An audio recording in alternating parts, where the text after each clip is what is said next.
From Hollywood, it's time now for... Johnny Dollar. Tom Wilkins at Global Casualty, Johnny. Oh, hi, Tom. How you doing? Lousy. Right now I've got one big headache, $100,000 headache. Try an ice bag and go back to bed. A bag of ice would cure me, all right, but not the kind of ice you're thinking of. $100,000 worth of uncut diamonds, Johnny. They've been stolen, and we wrote the policy on them. 100,000? That's a fat lot of rocks, Tom. And a fat fee if you can recover them for us. You interested? Oh, that's the understatement of the week.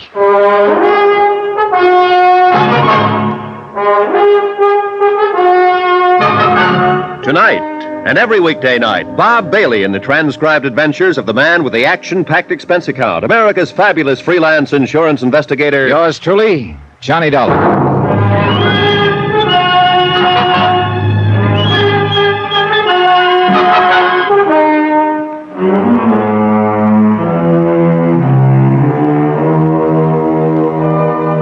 Expense account submitted by Special Investigator Johnny Dollar to the Home Office, Global Casualty, Hartford, Connecticut. Following is an account of expenditures during my investigation of the picture postcard matter.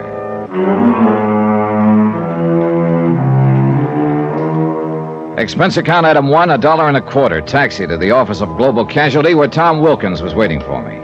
Looks like we're bucking a pretty well-organized outfit in this deal, Johnny.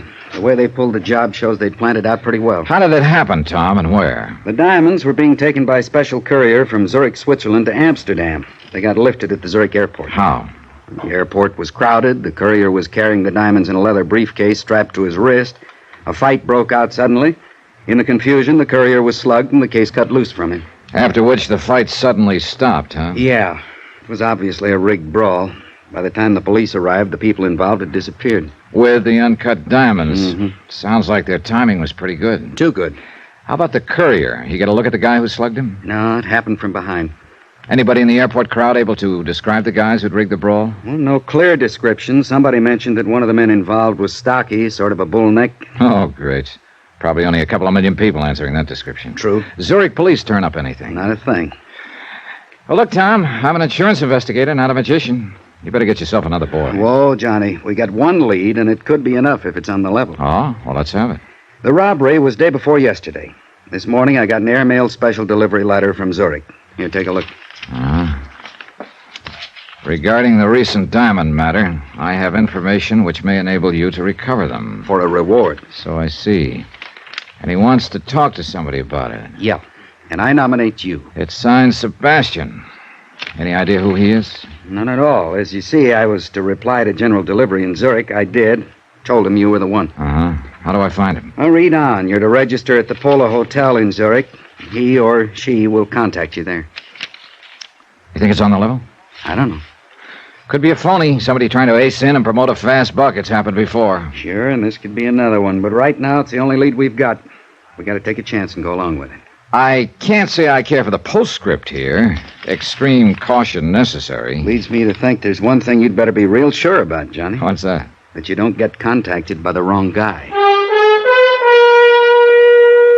And so, with the sun sinking slowly in the west and my morale slowly following suit, I said goodbye to my cheerful friend and set sail for distant shores.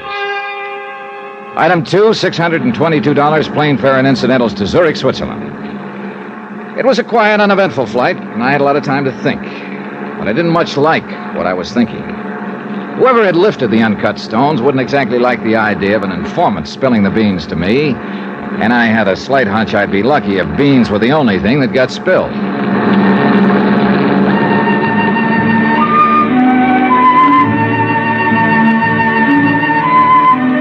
My plane landed at Zurich in the late afternoon. I hired a cab, that's item 3, $1, to take me to the Polo Hotel. The city looked bright, fresh, and clean. It gave me a lift. And the sight of a very pretty girl walking quickly to my cab as we were ready to pull away from the airport didn't hurt either. Oh, darling, Well, hello. I'm so sorry. I made a mistake. Darn it. I thought you But were... I was somebody else. Yeah, that's the trouble with having an ordinary-looking face. Well, I wouldn't call it ordinary. But please... Well? Please, I wonder, could I share your cab into the city? Oh, by all means. I guess my friend was not on that plane after all. Oh, that's rough. Okay, driver. Well, this is very good of you. Well, I'm a real prince when you get to know me, Miss... Schaefer. Ilsa Schaefer. Johnny Dollar. And speaking of getting to know me... Driver, please, pull up. Well, hey, how come? Oh, I am so sorry, Mr. Dollar. I just remembered something I have to do. We were just beginning to get acquainted. I know. A pity, isn't it? Well, look, wait, Well, don't... perhaps this will make up for it. Well, offhand, I can't think of a better start. Now, if you'll only... Goodbye. Hey, Ilsa, wait! Well, if this is the customary Swiss hospitality driver, sign me up. Then I realized that Ilsa had forgotten her purse. I had the driver cruise around a few minutes, but we didn't see her anywhere. So I dropped her purse off at the Lost and Found office of the taxi cab company, then went on to the Polo Hotel. It was in the newer quarter of Zurich, on the lower slopes of the Zurichberg. I went inside and started for the desk in the lobby, but I didn't quite make it. Turn here, please. Sorry, I'm heading for the desk. I said turn here, please. You know, I can't say I care for the way you keep nudging me in the ribs. That wouldn't be a gun, would it? Yes, it would. Now, if you will please come with me Okay, mister. Where to? to the side entrance. I'll say one thing. I sure didn't expect all the reception committees. The first one I like much better. Skip it, will you? Outside. That car over there. Hey, look, isn't it about time you told me what this is all about? There's no use pretending you do not know. The diamonds. Oh. You think I've got them, maybe? I do not think. I'm sure of it. Well, this may come as a nasty surprise to you, mister, but I have no time to waste. She entered your cab with a purse. She? And Ilsa? And left without it. And she was, shall we say, very friendly to you. Oh, that I remember. And I have no complaints, believe me, but she didn't give me any diamonds. I warn you. They weren't in her purse either. They checked the contents at Lost and Found. Get into the car. Hey, look, this routine won't get you anywhere. Into the car. Hey, take it easy, friend. You're trying to poke a hole in my ribs. Okay, relax. Take it into the car. I jerked the door open suddenly and knocked him off balance. I swung at him, but he ducked and lunged at me. I went sprawling into the street in front of an oncoming car. One of the fenders hit me a glancing blow, and I bounced against the curb. By the time I could get to my feet again, my friend with a gun had disappeared, and so had his car. I wasn't hurt, but it took several minutes to convince the very scared cab driver who'd accidentally hit me. He should be scared.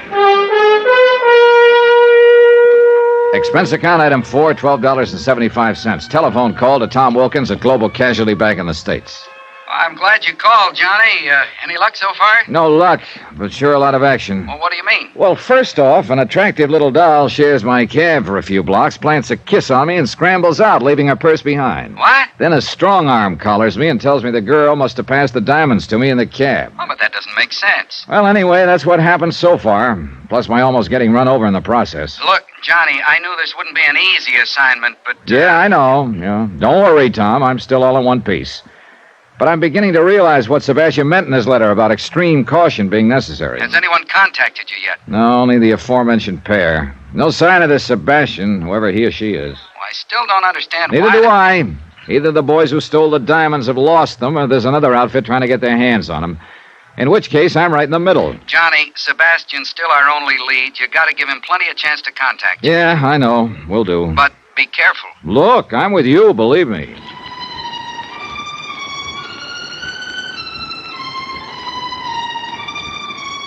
I went up to my room and stretched out on the bed to wait. 2 hours went by. Nothing happened. Finally, I went down to the lobby. Expense account item 5, 30 cents, 2 English language newspapers. I settled down in the most conspicuous chair I could find and waited some more. Still nothing. I worked my way through the newspapers slowly. Then, finally, somebody came over to the chair that was back to back with mine. I took a quick look. He was well-dressed, dark wavy hair, medium height. But he paid no attention to me and started reading his newspaper. Looked like a wrong guess. Maybe I'd have to wait until tomorrow. So I started to get up. Mr. Dollar, What? please, put your newspaper in front of your face and do not turn around. Okay. Who are you? Sebastian, who wrote the letter to your company in the United States. Oh? It must not appear we are talking to each other. Somebody watching us? I would not doubt it. So you want to talk about the robbery of those uncut diamonds? How do I know you have any real information? I will give you proof presently. But first, let us talk about the reward. What is the amount? Depends on how good the information is, Sebastian. I am talking about the diamonds. Oh? Suppose I were to tell you that I was in a position to guarantee their return. Go on. For $25,000 and no further investigation, I will arrange for the return of the diamonds. I'd have to have proof that you know what you're talking about. Of course. Let me see. My back is to you. Is it your right hand which is closest to the wall and shielded from the lobby? Yeah. Put it down beside your chair. Do not take the newspaper away from your face. Okay. Here. Picture postcard. Yes. Addressed to me, as you see. The writing's in German. What does it mean? It is the equivalent of your American expression, having wonderful time, wish you were here. Signed by F. Gruner. Who's he or she? A friend. Look at the picture on the other side. The Kleibach Inn? Yes. An inn in the town of Kleibach in the Alps, several hours from here. Hey, wait a minute. Are the diamonds at the Kleibach Inn? No. But this postcard is part of the key to their location. Part of the... Oh, now, look, Sebastian, this just isn't good enough. I can't... Shh. Someone is coming. I cannot talk further with you here. It is not safe. Well, look, Do not worry. I will furnish all the proof you need. When? Tonight. Now listen carefully. I am going. I will leave my newspaper on the floor beside my chair. Wait a few minutes, then get up. Drop your paper, and when you pick it up, pick up mine also. Then what? On an inner page of my paper, I have written my address. Come there in 2 hours. If I am not there, wait for me. Now, just a minute. How can I... Please, there is no time for further questions. 2 hours, Mr. Dollar, in my room.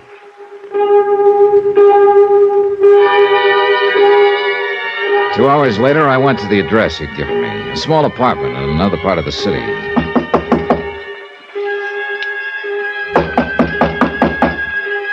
Now answer. He hadn't arrived yet. I went inside and waited. 15 minutes went by. No sign of Sebastian. And then something started pecking away at my brain, a faint sound. I finally pegged it. A dripping faucet. It came from the bathroom.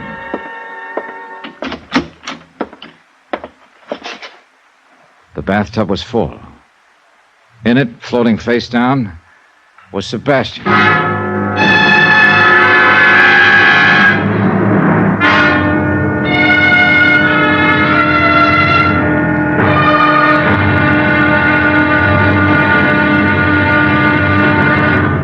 Now, here's our star to tell you about tomorrow's episode of this week's story. Tomorrow, a perfect stranger wants to get acquainted, and a beautiful girl asks me to go skiing. Trouble is, either or both of them could be trying to kill me. Join us, won't you? Yours truly, Johnny Dollar.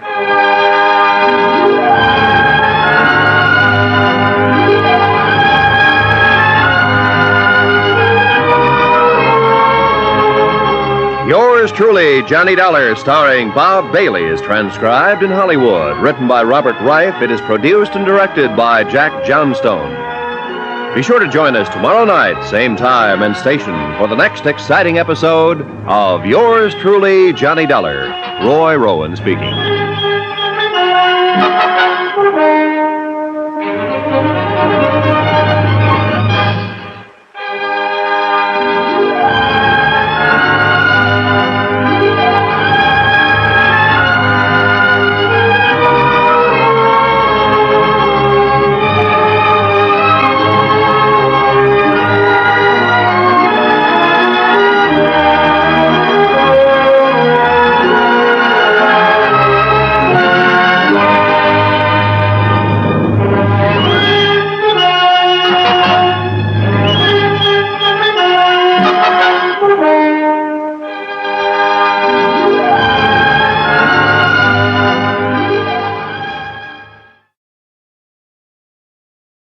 From Hollywood, it's time now for...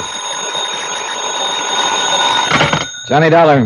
This is Capitan Garcia Ramullo of the Panama Federal Police. Good. Your sergeant said he could locate you in a matter of minutes. I am never lost from contact, senor. You have talked with the beautiful turista, no? I have talked with her, yes, and I ended up getting socked in the jaw. these Americano women are so very much athletics. No, she didn't hit me. It was a guy who was hiding out in a closet. See, I understand, senor. Somehow I doubt it. Look, Garcia, it was the man I came down here to question her about. I'm sure of it. But, senor, you have told me... Yeah, I know. Apparently his death was faked. I think he's here, hiding out somewhere in Panama City. Do you think you can find him? When my men make the search, senor, even a little dog could not escape. Then go to it. His name is Ed Morgan, but he may be using another one. The charge is embezzlement. You know his description, senor? I ought to. He's been one of my best friends for years.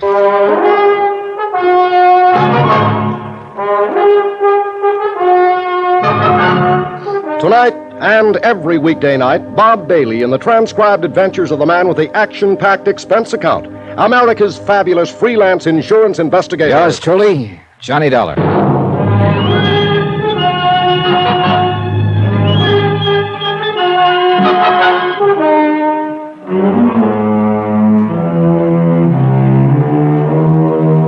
From Special Investigator Johnny Dollar, location Panama. To the Home Office, Eternity Mutual Insurance Company, Hartford, Connecticut. Assignment, the confidential matter. Expense account continued. Item 14, $12.85. Telegram to Hartford, advising them that the case had turned in a completely new direction. I'd taken the case with the idea of digging up a man's past. A man who had been one of my best friends. Of finding out why, after a life of complete honesty and loyalty to his company, he had suddenly gone wrong and embezzled $80,000. I'd found out that part of the why was probably a lovely young widow named Nicky Barrett. But I'd found out more. The man we'd thought dead, who'd supposedly drowned when his car went off a cliff into the Pacific Ocean, was still alive. So now it was a matter of filing charges, requesting extradition from Panama, and, of course, capturing the fugitive. That I left to Captain Garcia for the moment and went to bed.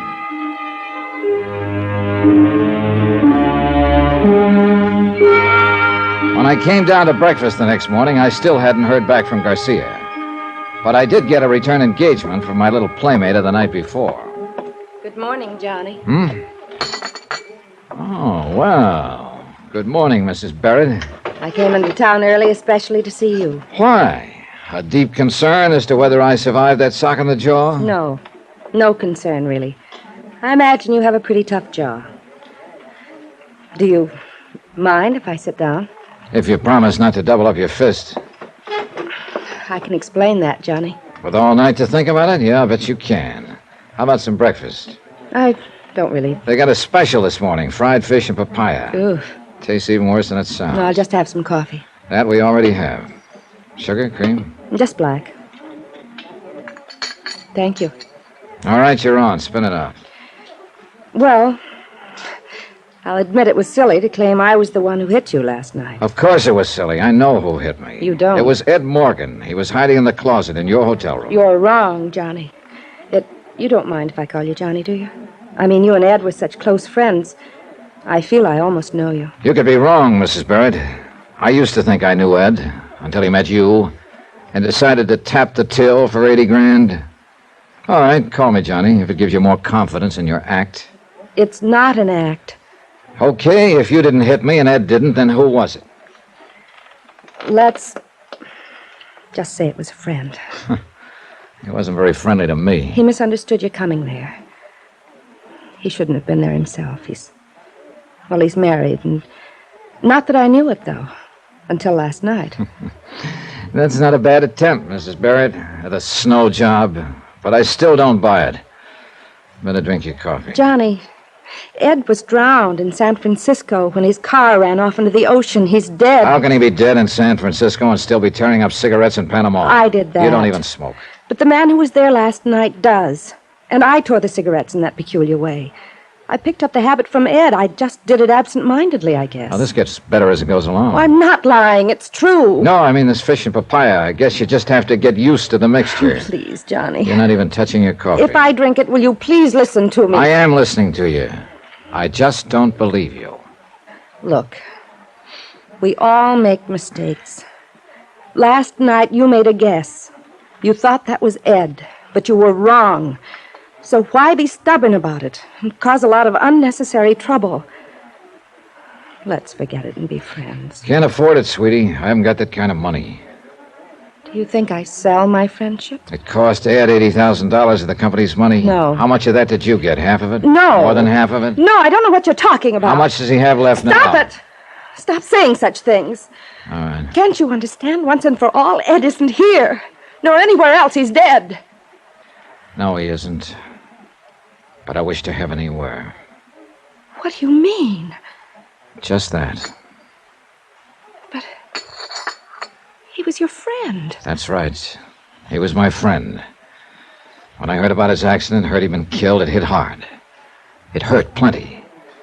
And I guess it hurt even more when I learned he'd been stealing from the company. Johnny. So I took the job of digging into the mess and trying to find some answers. I didn't want the job, didn't want any part of it, but I took it anyway. Somebody had to do it. And he had been my friend once. And then I find out he's still alive. No, so you see what it Johnny, means? Now I've got to catch him and take him back to stand trial. And that's going to be even tougher than facing his death and the fact he was a crook. If Ed were alive, you'd take him back? Help send him to prison like any other common criminal? That's what he is, isn't he? But he was your friend. Oh, skip it. You wouldn't understand. I might, if you'd let me try. The only thing you're trying to do, Mrs. Barrett, is to con me into thinking I might possibly be wrong. Thinking maybe it was somebody else in your room last night. I told you. you. The idea is to throw me off balance just long enough so the two of you can make a run for it. Nice try, only it won't work, so knock it off. Ed and I were going to be married, Johnny, and the shock of his death... I said was some- skip it. Ed used to talk about you. He told me you were this way. Hard and cold and ruthless. Then he has no excuse. He knew what to expect. But I didn't believe it. I didn't think anyone could Buenos be dias, senor. Oh, good morning. I don't believe you've met my companion. I have not been so fortunate, senor. This is Captain Garcia of the Panama Police, Mrs. Barrett. Hello. Greatly honored, senora. Might be a good idea to take a careful look at her, Garcia. You will probably be arresting her in the next day or so as an accomplice to fraud.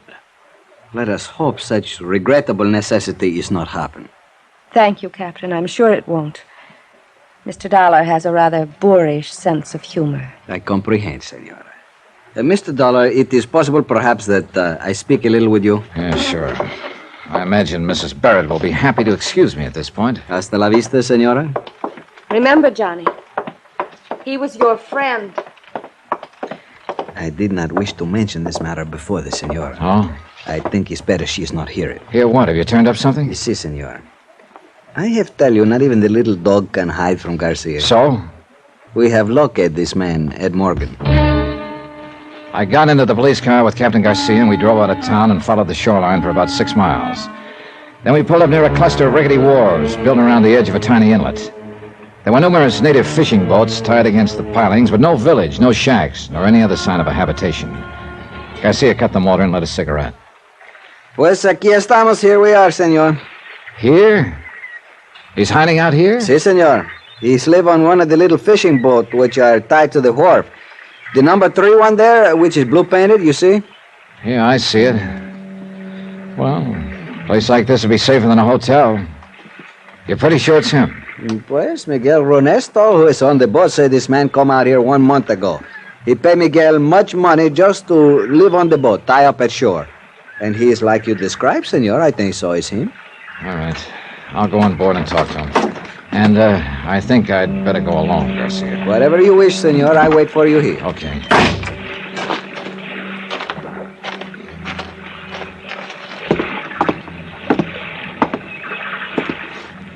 Ed? Ed Morgan. Oh,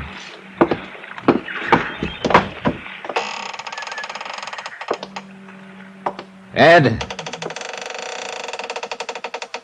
I know you're here, so you might as well answer. Cabin's unlocked. Come on down.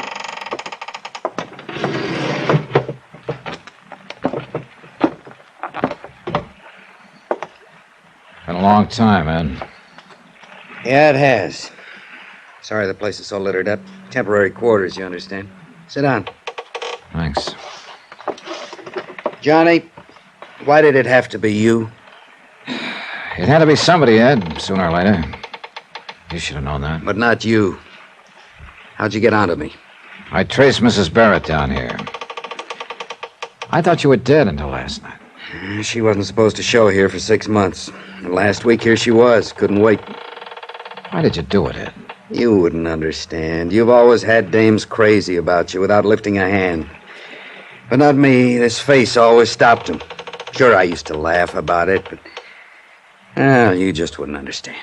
And this woman was different, is that it? Nicky fell as hard as I did.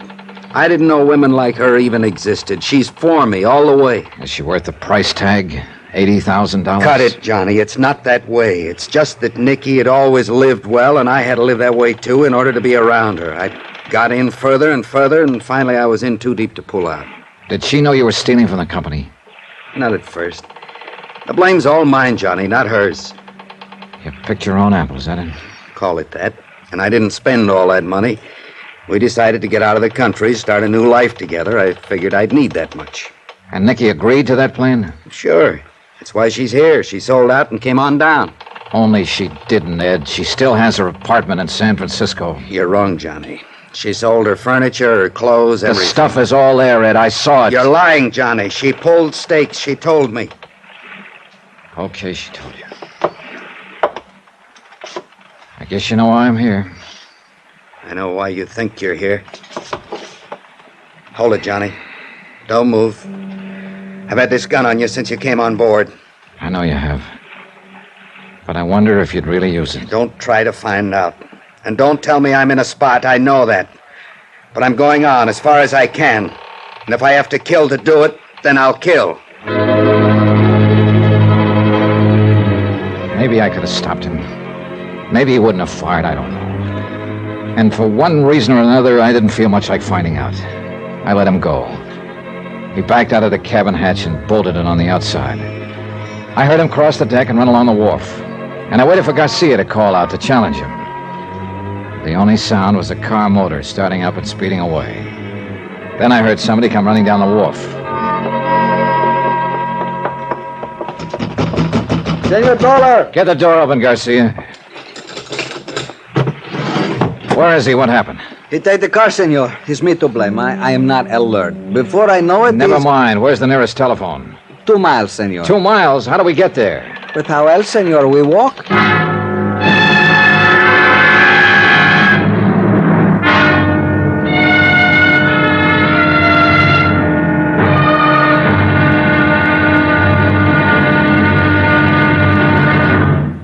Now, here is our star to tell you about tomorrow's final episode of this week's story. Tomorrow, fate plays a devil's tune, collects a payment long overdue, and the music ends on a scream. Join us, won't you? Yours truly, Johnny Dollar.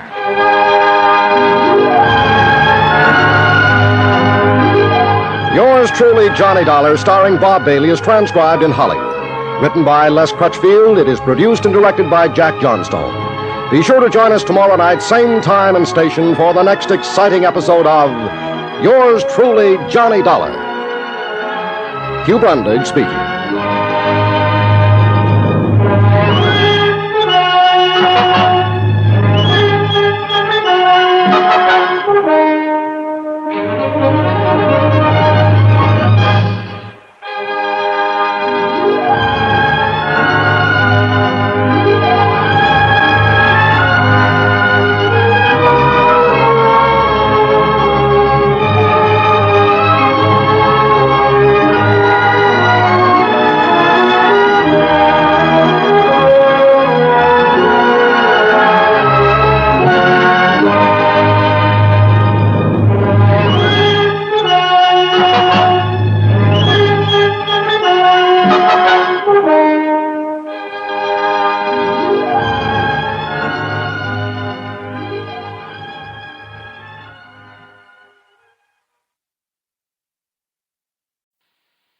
From Hollywood, it's time now for...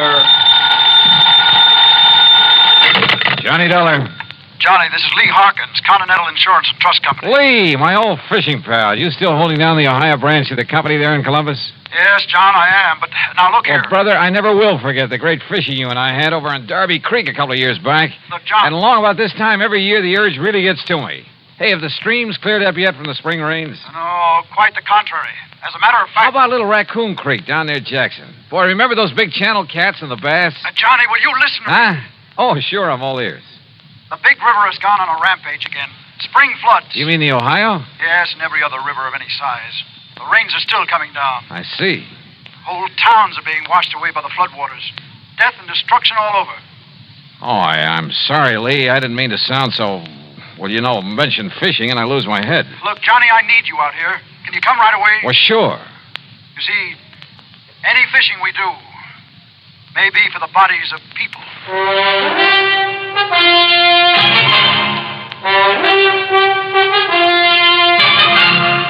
Bob Bailey in the exciting adventures of the man with the action-packed expense account, America's fabulous freelance insurance investigator. Yours truly, Johnny Dollar.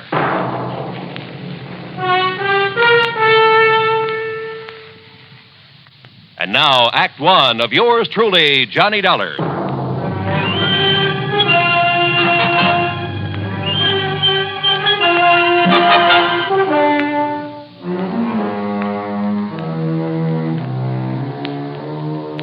Expense account submitted by Special Investigator Johnny Dollar to the Continental Insurance and Trust Company, Columbus, Ohio office. Following is an account of expenses incurred during my investigation of the Wayward River matter. Expense account item 1, $43.50, transportation to New York, and a flagship to Columbus, Ohio. It was 5:30 p.m. and raining hard when the big 4-engine plane set down gently at Port Columbus Airport, some 7 miles out of town. My plan was to go into the Fort Hayes Hotel and call Lee Hawkins from there. So after picking up my luggage, I headed for the door in a taxi stand. But Lee, it seems, had other ideas. Here, let me help you with your Ah, bags. it's all right, son. I'm just looking for a taxi to... Lee! Oh, my car's right out here, Johnny. The sooner we get started, the better. Here now, right through this door. Yeah, well, wait. The sooner we get started, where? Where are we going? To the town of Carteret, about 100 miles or so south. Now, come on, if you want to get soaked. Oh, hey! Come on! Whatever you say. Come on now, hop in. Oh, brother. Phew. Why didn't you tell me to bring a raincoat? Why don't you read the papers? Been raining like this for long? Off and on for 3 or 4 weeks. We may have a mean ride ahead of us. Well, what's it all about, Lee? Well, the floods along the Ohio have been pretty severe this year, Johnny. They've been somewhat later than usual. Yeah, that much I did read about. Half a dozen of the big cities have been taking a real beating, in spite of all their preparations for the big runoff. I know. It's been true all over the country. Well, what you don't read about in the headlines, though, is the little places, like Carteret. It's my old hometown, Johnny. I've sold a lot of policies there, particularly to the local shopkeepers, on their stocks and merchandise. So there's been a lot of flood damage, and your company's having to pay up a lot of claims. No, not yet. So far, the town's been lucky. Most of the recent bad storms have been across the state line, up in Pennsylvania or over in West Virginia. Same was true last year and the year before. So the people down around Carteret, farmers mostly, haven't gone ahead with their flood control project the way they should have. Is Carteret right on the Ohio? No, it's in a valley, a few miles north. It's on the Crooked River, and parts of the town are actually below the riverbank. Now, you see what that means? Yeah, I sure can. Most of the year, it's a quiet, lazy stream about 50 or 60 feet wide. But when the feeder streams up in the hills start pouring water down... And if it overflows? Half the town will go with it. Be swept right down into the Ohio. Lee, don't they know enough to prepare for this sort of thing? Johnny, like I say, they've been lucky so far. This present storm has been bigger and longer than anything they've ever had. Well, what about the State Flood Control Commission, or whatever it's called? Can't they do anything? But let's face it. What's a little burg like Carteret when there are 100 bigger and more important towns in the same fix? Yeah, I see what you mean. Before the lines went down, I got a call from Fred Norlock, one of my big accounts down there. Big hardware firm. Unless the river goes down, he's going to lose the whole place. That means over a $100,000 insurance claim. But what can I possibly do, Lee? I don't know, Johnny. I just don't know. We were heading south on Route 23, and by the time we reached Chillicothe, the rain had led up to a drizzle. By the time we reached Jackson, where we left the main highway, it had let up entirely. But I noticed that every little stream we passed was overflowing its banks. Finally, it must have been after midnight, we pulled up on a low hill overlooking the town of Carteret. And it started to rain again, to rain hard. Below us, the Crooked River was a terrible, terrifying thing to watch.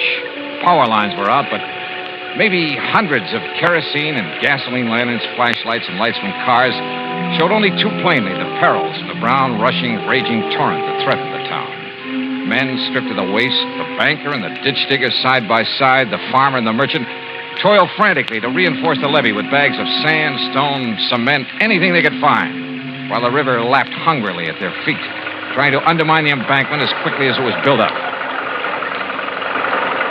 Back of them were others, filling the sandbags, bulldozing additional strength to the levee, hauling truckloads of sand and rock and gravel, digging, shoveling, filling, anything they could do. I'd never seen a more dedicated group of people, men, women, children, all working in a common cause, not just for themselves, but for the survival of their neighbors, their town. And the ugly river was like a thing alive, clawing at them, seeking to destroy them. Huge floating masses of debris flew by at express train speed, whirling now and then to strike out at the embankment, fighting to break it down. Thousands of tons of wreckage, parts of houses, chicken coops, trees, and brush, anything that would float. I stood there appalled and almost overwhelmed by a feeling of utter helplessness. Can't they see?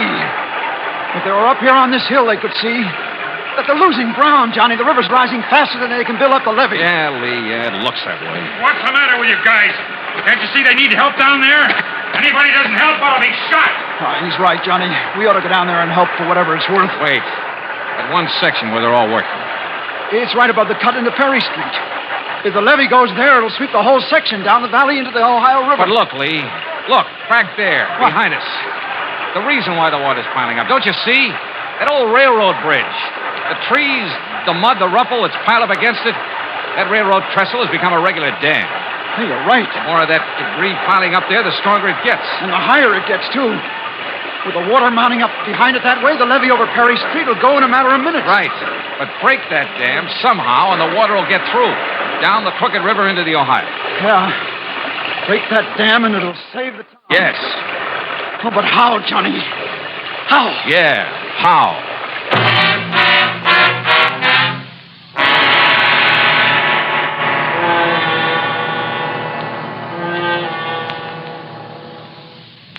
Act two of yours truly, Johnny Dollar, in a moment. And now for another episode in the life of Sergeant Donald Bellwether, my husband.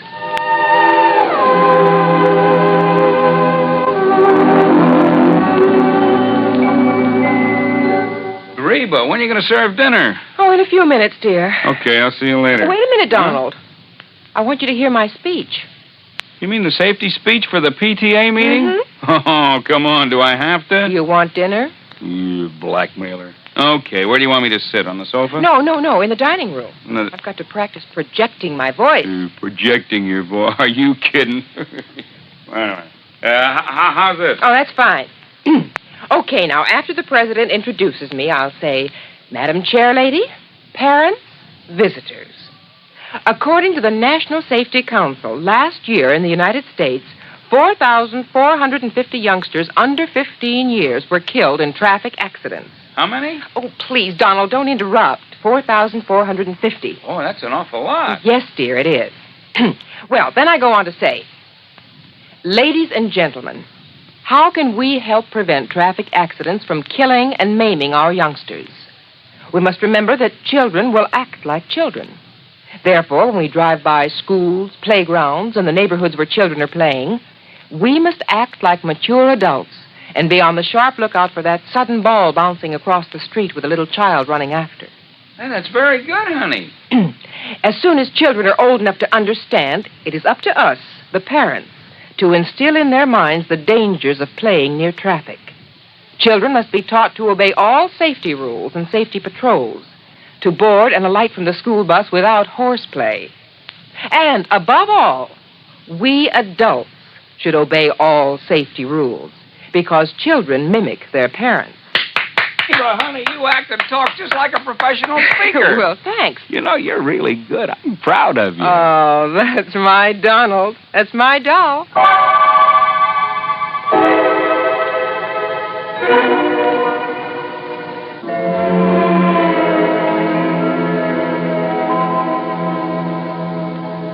And now, Act two of yours truly, Johnny Dollar, and the Wayward River Matter.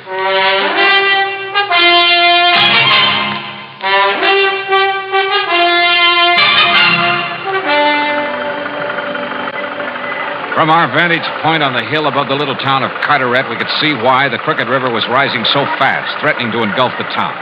You're right, Johnny. The debris against the old railroad trestle has made a dam. And somehow we've got to break that dam. But how? Lee. Yeah? Any stores down there, any of them carry dynamite? Yeah, down there on Perry Street. Norlock Supply Company. Then come on. Norlock's one of my biggest clients. If the levee breaks, his place will take the brunt of the flood. There, you see down there? He has men putting sandbags around it.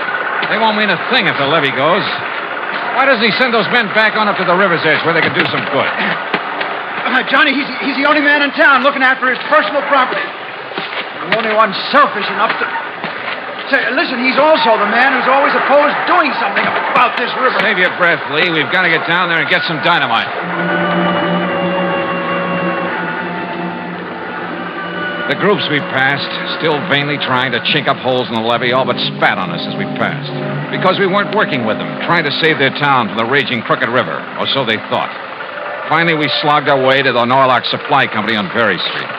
More sand. Faster! Fill those bags and get them around my place.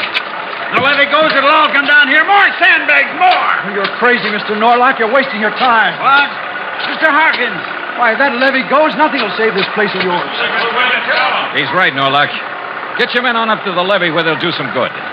Sure, but then you'll pay the insurance of my place is swept away. It won't be if we save the town. We need dynamite. Who are you? Oh, this is Johnny Dollar.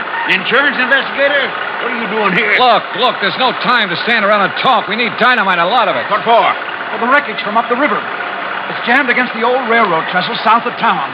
And it's made a regular dam. That's what's backing up the water. I know, I've seen. You gonna blow that up? That's right. Now, where's the dynamite? Anybody go out on that trestle with the pressure of the river against it, he's crazy. Any part of that goes, he'll go with it, he'll be killed. He's right, mister. Be suicide to go up there. Come on, let's have the dynamite. And you men, get up above where you can help. Now you wait Load that truck with all the bags you can, but get up there fast. If it's but my place here, what about my shoulder? Norlock, where's that dynamite? I won't give it to you. Oh, listen, Mr. Norlock. I refuse. It'd be suicide for you to go out on that railroad trestle. But if we don't, the whole town will go. And I tell you, Mr. Dollar, are you threatening to shoot me? Put that away. Oh, Johnny, wait. Let me handle this, Lee. You're crazy, Dollar. Put that gun away. All right, Norlock, it's up to you. What do you mean? Unless you give us the dynamite, I'll blast the lock off this place of yours and get it myself. Well? All right. All right. In here. But I tell you, you're mad. Oh, was Norlock mad? A victim of the panic that all too often seizes a man when the going gets tough. But he did give us the dynamite. Then, with two of his workmen, Lee Harkins and I trudged through the mud and the night loaded with cases of dynamite, back to the old railroad trestle. And when we got there, I wondered if maybe Norlock wasn't right after all. If it wouldn't be suicide to go out on it. The pileup of debris against it was huge. In back of it, the deadly brown water swirled and eddied, throwing telegraph poles, railroad ties, huge trees pounding against it, battering at the old framework of the trestle. If only they'd strike hard enough to break it down, break the dam. Perhaps they would. By that time, the town of Carteret would be lost. Yes, somebody had to do this job, and it looked like I'd elected myself.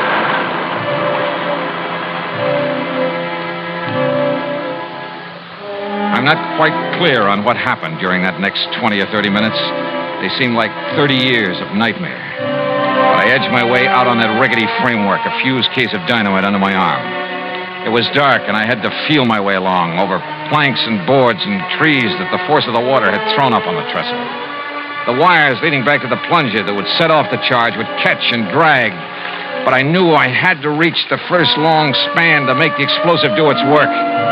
And all the while, the old bridge creaked and groaned and shook from the impact of the wreckage being thrown against it by the angry water. But then, finally, the job was done, and I felt my way back to the bank. Hurry, Johnny! Hurry! Yeah, I'm coming. Everything ready here. Don't you see? The levee above. It's starting to go. Back over the town, there's a gap. The water's rushing now. Okay, Lee, the plunger. Here, sir. All ready. All right, then lie down. Quick, get down. Here she goes.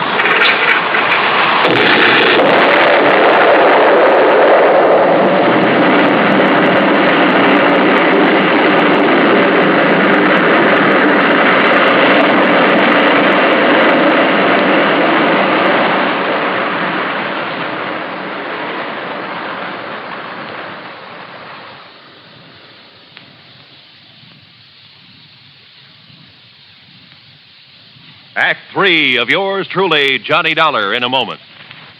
Do you know who said, "My political ideal is democracy. Everyone should be respected as an individual, but no one idolized"? I am convinced that degeneracy follows every autocratic system of violence, for violence inevitably attracts moral inferiors. Time has proved that illustrious tyrants are succeeded by scoundrels. Those words were written by the great scientist Albert Einstein. Einstein saw the weaknesses of a government in which too much power was centered in too few people, a government based upon violence. Einstein saw the danger of elevating a person to so high a level that he might seize power to which he was not entitled. Such a situation is not in the American tradition. Remember the words of Albert Einstein. They are part of your American heritage. Degeneracy follows every autocratic system of violence. And now, Act 3 of yours truly, Johnny Dollar and the Wayward River Matter.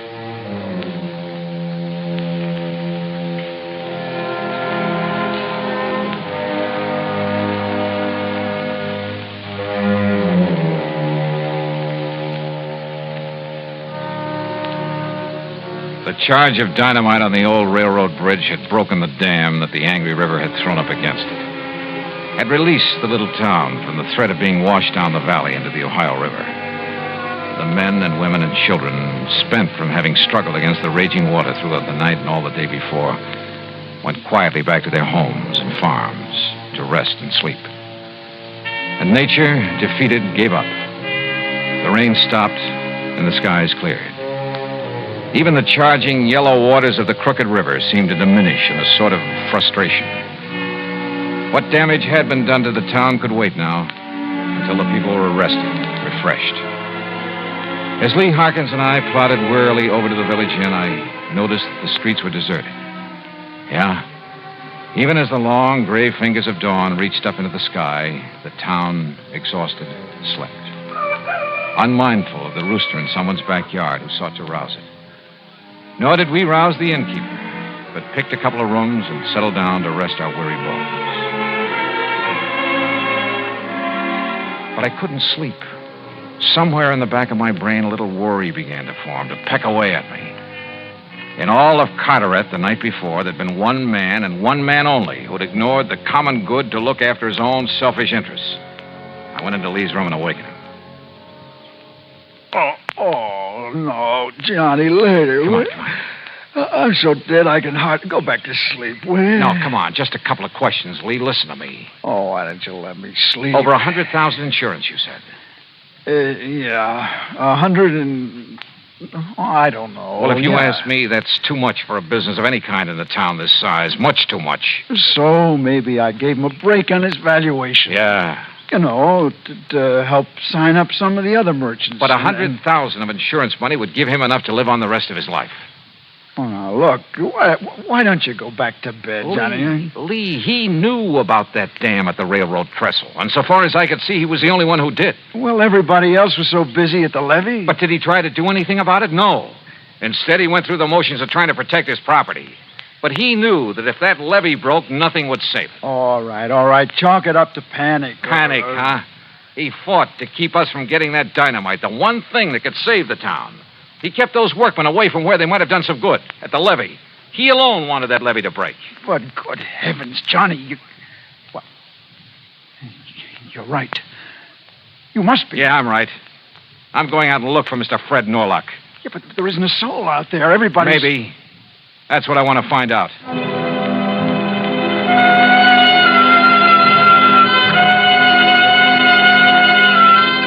I found Fred Norlock, alone, up on the inner bank, the riverside of the levee, where anyone down below couldn't see him. And he was working with a shovel, a crowbar.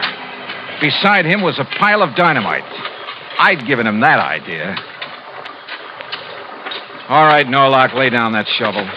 Go it. The river didn't do it the way you planned last night, did it? Maybe not. Because of you, but you're not going to stop me now. Oh, now put that thing down. I'll kill you, Dollar, if you come any closer. And nobody will know because there's nobody around. I'll throw your body in the river. Nobody will ever know. Sure. Set up a small charge, enough to breach the levee. That's right. It's all ready and you can't stop it. And the river will crash through, destroy that failing business of yours down there. Yes. And take with it the homes in the valley, the livestock, maybe even the people. Keep your hand away from that pocket. So it's you or me, huh? And if I go, the town goes too. Yes. But if I can outdraw you... This pistol is aimed at your chest. Now you walk straight ahead to the edge of the river. Walk!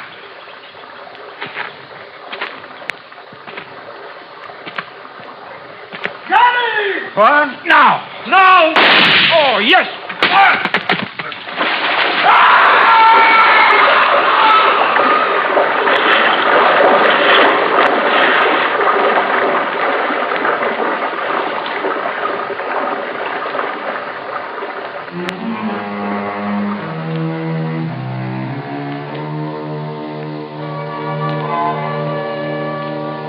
Norlock's body was never recovered. He'd lived alone. He died alone. A crooked man in the crooked river. Nor was he mourned in the little town he'd tried to destroy.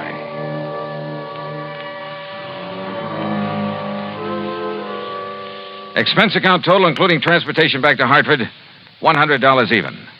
Yours truly, Johnny Dollar.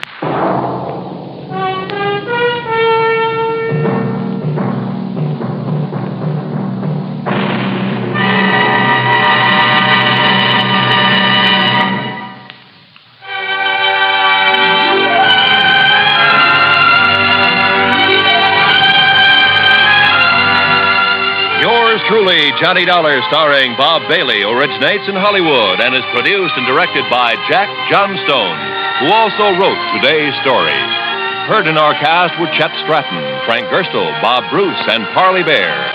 Special sound patterns by Tom Hanley and Bill James. Be sure to join us next week, same time and station, for another exciting story of yours truly, Johnny Dollar.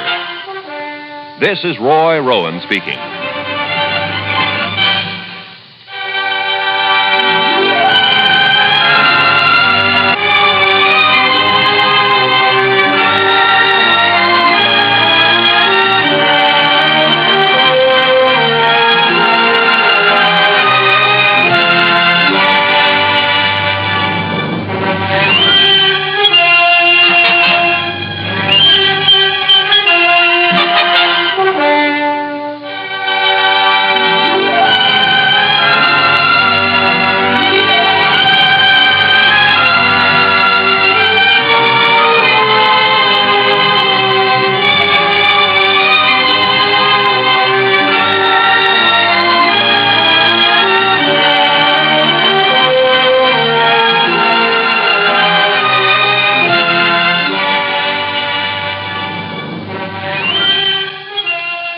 Yours truly, Johnny Dollar, has been a presentation of the United States Armed Forces Radio and Television Service.